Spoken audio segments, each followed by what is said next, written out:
जाए राजीव, अब तक पहले जब भी उनके भाषण होते थे मीम्स भी बन जाते थे, किस तरह से कमियां खामियां निकाली जाती थी, अपरिपक्व उन्हें जो है करार दिया जाता था। अब कल जो एक ड्रास्टिक चेंज दिखा, एक नेता प्रतिपक्ष को जिस भूमिका में होना चाहिए, पहला उनका भाषण एलओपी के रूप में, और ऐसा भाषण 100 मिनट का कि 6 मंत्री, खुद प्रधानमंत्री को खड़ा होना पड़ा। आप किस तरह से देख रहे हैं राहुल गांधी को इस भूमिका में? क्योंकि हमने उनके 20 साल के संसदीय इतिहास को भी देखा है, सिर्फ 99 सवालों पूछे थे, 26 चर्चाओं में वो शामिल हुए, लेकिन अब वो निरंतरता, ये जो पहला भाषण है, क्या वाकई दिखा दिया एक मजबूत विपक्ष की बानगी क्या होती है? अगर सत्ता पक्ष, अगर बीजेपी, अगर बड़ी सबसे बड़ा दल सत्ता पक्ष में 272 में नहीं होता है, तो यही तस्वीर होती है, यही दिखाने की कोशिश।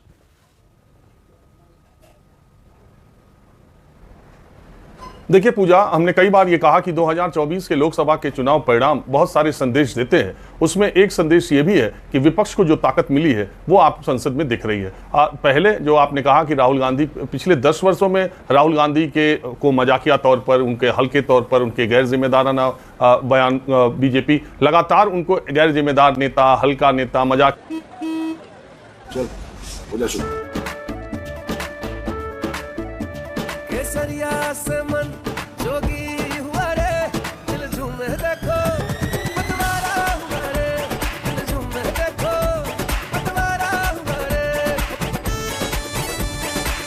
हर पल मनाओ केसरी त्योहार।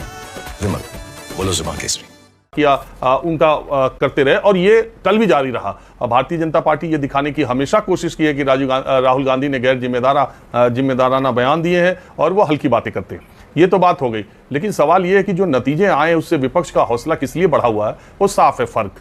बात यह है कि जितनी रीजनल पॉलिटिकल पार्टीज हैं देश में, और जो प्रधानमंत्री मोदी और भारतीय जनता पार्टी के खिलाफ 2024 में चुनाव लड़ रही थी, उन सबको बीजेपी के मुकाबले सफलता मिली है। उनकी सदस्य संख्या बढ़ी है उनको बीजेपी को हराने में। चाहे आप पश्चिम बंगाल में ममता बनर्जी को देखें, चाहे आप बिहार में बहुत कम सीटों के बावजूद भी आरजेडी की सीटें बढ़ी ही हैं। जहां 40 में 39 सीटें एनडीए को पिछली बार थी, वो इस बार 30 पर रुक गई। तो इसके 10 सीटें आपको इंडिया गठबंधन को मिली हैं। तो उत्तर प्रदेश में समाजवादी पार्टी सबसे बड़ी पार्टी के तौर पर है। आप एनसीपी को देखें, आप उद्धव ठाकरे गुट को देखें, तो ये सारी, और कांग्रेस पार्टी की सीटों में भी इजाफा हुआ। तो जो लोग भारतीय जनता पार्टी से लड़े उन सबकी सीटों में इजाफा हुआ। तो अगर चुनावी नतीजों को देखें तो नीतीश कुमार अगर बीजेपी के साथ नहीं आते हैं वक्त में, और उड़ीसा में 20 सीटें भाजपा को नहीं मिलती, तो शायद आंकड़ा 200 के आसपास होता। तो ये जो ताकत मिली है विपक्ष को बीजेपी से लड़ करके इस बार, वो आपको संसद में दिखाई देगी सदस्य संख्या के तौर पर। और जहां तक राहुल गांधी का सवाल है, विपक्ष के नेता के तौर पर अब उनको बोलने की आजादी है, हर जगह उनको बोलने का मौका मिलेगा।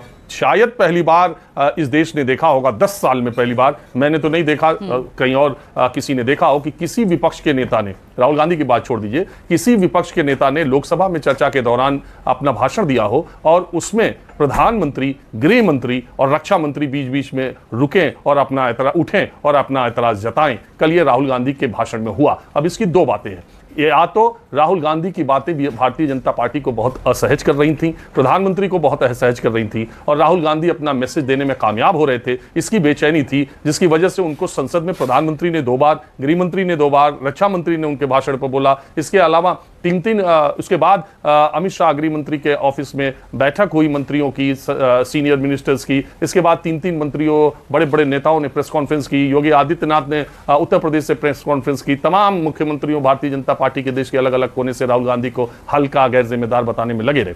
तो या तो वो बीजेपी असहज हो रही थी राहुल गांधी के हमलों से, पहली बात ये, या तो राहुल गांधी कुछ ऐसी बातें कर रहे थे जो उन्हें नहीं करनी चाहिए थी, बीजेपी ऐसी अपेक्षा करती थी। और कल जो लोकसभा स्पीकर को आपने देखा होगा, अब उनके पास जो 100 मिनट बोलने का मौका मिला, बहुत सारी चीजें कहा जा रहा है कि संसदीय परंपरा और नियमों के हिसाब राहुल गांधी ने गलत किया, जिसमें भगवान का चित्र दिखाया और तमाम बातें की, उसको लेकर के ये बात कही जा रही है। लेकिन कुल मिलाकर विपक्ष को जो ताकत मिली है, ये सब उसका रिफ्लेक्शन है। और दूसरी बात, पिछले 10 वर्षों में जो एक नैरेटिव सेट किया गया था कि प्रधानमंत्री मोदी मतलब भारत राष्ट्र है, और प्रधानमंत्री मोदी और बीजेपी मतलब हिंदू धर्म है। अगर आप इनके खिलाफ बोलते हैं तो आप हिंदू धर्म के खिलाफ बोलते हैं, अगर इनके खिलाफ बोलते हैं तो आप राष्ट्र के खिलाफ बोलते हैं, आप देश के विरोधी हैं। अगर आप प्रधानमंत्री मोदी और बीजेपी के विरोधी हैं, इसका मतलब देश विरोधी है। ये जो नैरेटिव सेट किया जा रहा था, उसको भोथरा करने के लिए राहुल गांधी ने, मुझे लगा कि ये बातें कही है। अब देश के सामने है सारी चीजें, अब इतनी ताकत मिली है, इतना मौका मिल रहा है, तो विपक्ष हर कदम पर सरकार को इस तरह से घेरने की कोशिश करेगी।